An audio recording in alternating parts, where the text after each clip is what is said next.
Well, guys, it's pandemic, so I've been watching a lot of YouTube, and thank you to the DIY YouTube. I learned how to replace my shower head and added a handheld shower.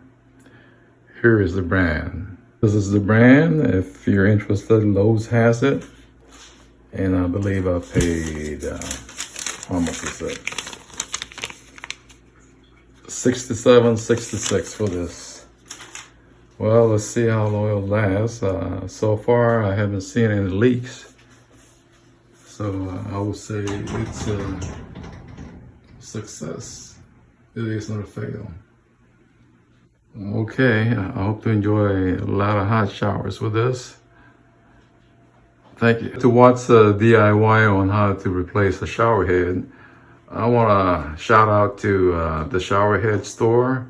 That's who I watch, and they made it look so easy, and I get to do it myself.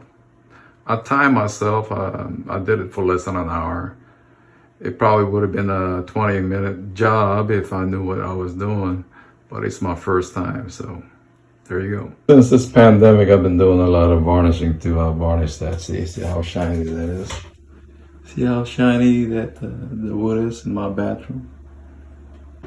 And I also varnished this dining room table.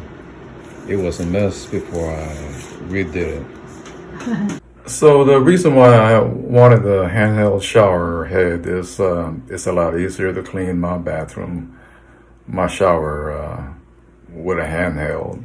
Before I used to use a tabo in Filipino. Let me show you. I used to use this to get water from the sink and then rinse the walls of the shower. But now I won't have to do that anymore. I have a handheld shower head. Look at that, right there. Okay, folks, thank you to the shower head store again for the DIY vlog. I appreciate it. And, I have a lot more other projects planned. My first project was to fix the garage, and I'm getting there. All right, folks. Till next time.